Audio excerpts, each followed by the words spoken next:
Assalamualaikum warahmatullahi wabarakatuh. Alhamdulillah. Wassalatu wassalamu ala rasulillah wa ala alihi wa man tabi'ah hudah wa ba'dah. Alhamdulillah, kita lanjutkan kembali kajian tafsir Yasin. Jadi kemarin sampai pada ayat wa ja'alna min baini aydihim sadda. Ayat ini turun ketika dahulu kaum kafir Quraisy bersepakat untuk membunuh Rasulullah SAW. Mereka berada di satu tempat, merencanakan strategi pembunuhan tersebut. Tetapi Rasulullah datang menemui mereka, mengambil segenggam debu dan membacakan ayat mulai dari Yasin wal Qur'anil Hakim sampai wa ja'alna min baini aydihim saddaw wa min khalfihim saddaw fa awshaynahum fa hum la yubsirun. Kemudian ditiupkan ke debu itu dan ditaburkan ke muka mereka. Lantas mereka seketika tidak bisa melihat Nabi Muhammad dan tidak bisa mendengar suara beliau. Akhirnya Nabi bisa keluar dari kegentingan, keluar dari apa yang direncanakan mereka dengan selamat dan aman. Wa sawa'un 'alaihim a'anzartahum am lam tunzirhum la yu'minun. Wa sawa'un lan iku padha 'alaihim ing atase kaum a'anzarta apa toh meden-medeni sira hum ing kaum am lam tunzir utawa ora meden-medeni sira hum ing kaum la yu'minuna ora padha iman sapa kaum.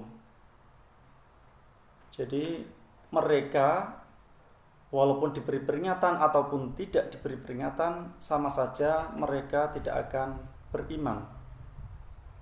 Jadi Allah itu sudah tahu mereka akan mati dalam kekafiran. Tapi mengapa kok Allah itu mengutus Rasulullah? Mengapa Rasul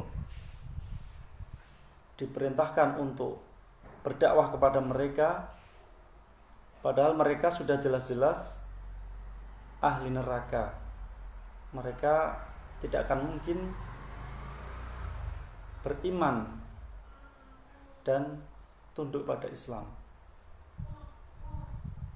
Ini semata-mata karena untuk memperkuat hujjah bagi orang-orang yang ingkar. Jadi peringatan ini sifatnya sebagai penguat bagi mereka yang membangkang kerasulan Muhammad sallallahu alaihi wasallam. Innama tunziru man ittaba'a dzikra wa khashiya ar-rahmana bil ghaib fabashshirhu bimaghfiratin wa ajrin karim.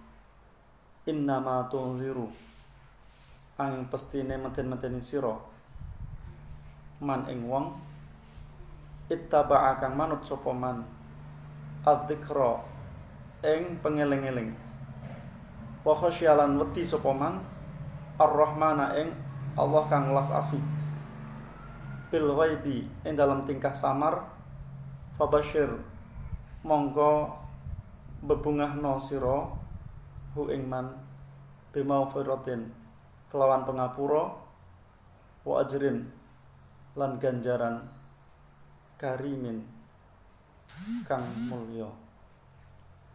Nabi Muhammad itu memberi peringatan kepada orang-orang yang mau mengikuti peringatan itu.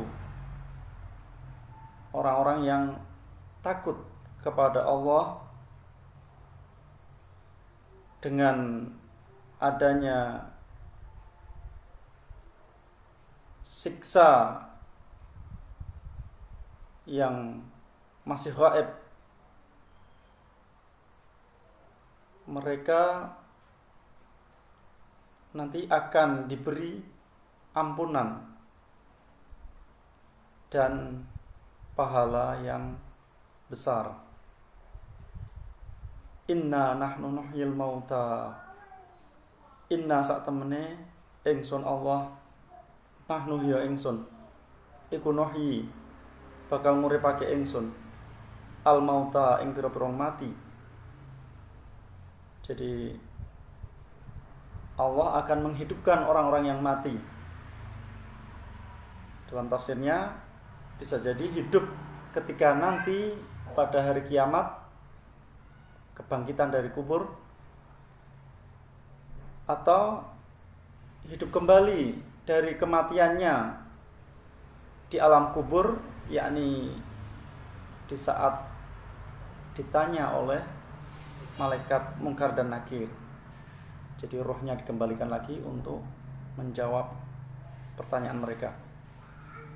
Atau ada makna lain, yakni menghidupkan hati yang mati. Wa naktubu ma qaddamu wa atharahum. Wa naktubu lan nyatet ingsun ma ing barang qaddamu kang nglakoni sapa mauta wa atharahum lan pira-pira labete mauta. Dan Allah juga akan mencatat apa saja yang telah mereka perbuat dan apa saja jejak atau bekas-bekas mereka. Jadi Allah memerintahkan malaikat untuk mencatat amal baik dan buruk. Ada keterangan dari sebagian mufassirin lagi, maksudnya atharahum adalah jejak langkah menuju masjid. Jadi orang-orang yang tinggal jauh dari masjid tentunya akan mendapatkan pahala lebih banyak daripada yang dekat masjid, hanya 5 langkah.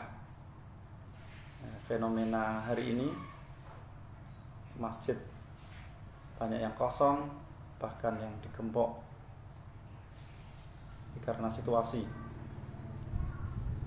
Jadi di daerah tertentu yang masih memungkinkan untuk melaksanakan ibadah di masjid, ya pertahankanlah. Jadi ada keterangan lagi, maksudnya atharahum, yakni agar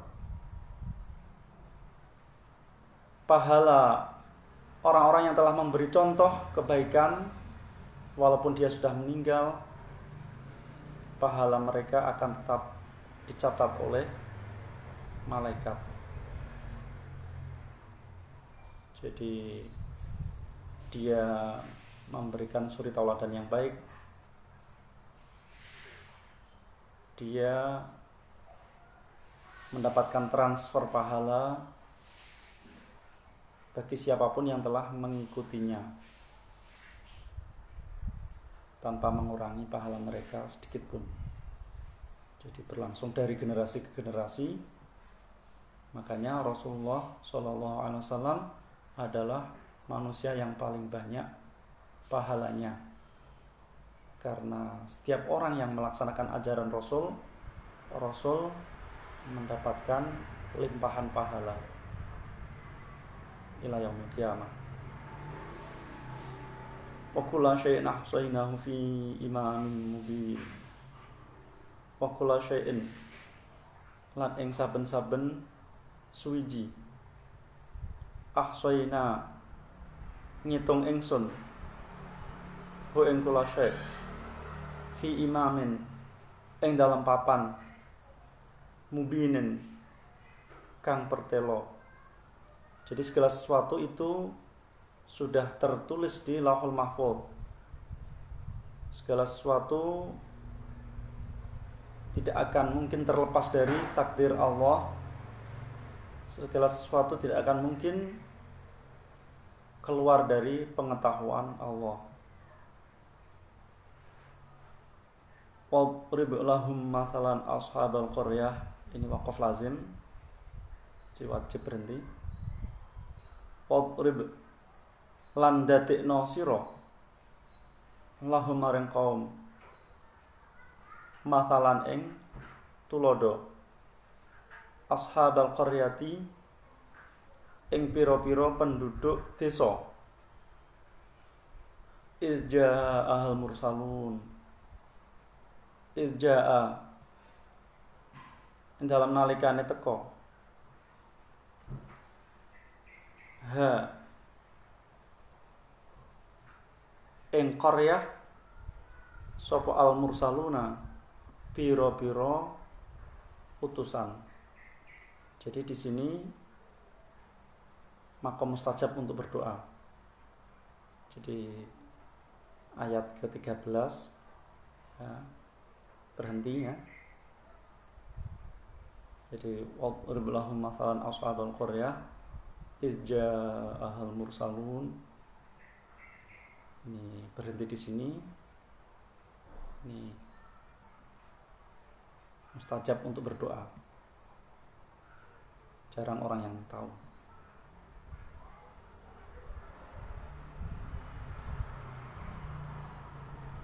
Jadi kita disuruh mengambil perumpamaan bagi penduduk desa, yakni Antiokhia, yang mana di negeri mereka telah datang utusan-utusan.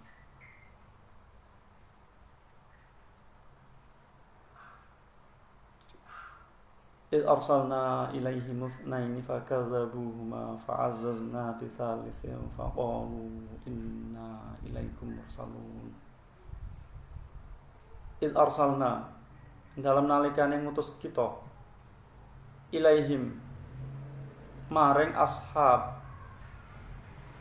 itsnaini ing wong loro fakadzabu monggo ngorohake sapa ashab huma ing itsnain fa'azzaz monggo nguatake kita fa'azzazna bisalisin kelawan kang kaping 3 faqalu nuli ngucap sapa salasah inna sak temene kita ilaikum maring sira kabeh iku mursaluna pira-pira nabi kang diutus. Jadi para ahli tafsir mengatakan Nabi Isa pernah mengutus 2 utusan dari kaum Hawariyin.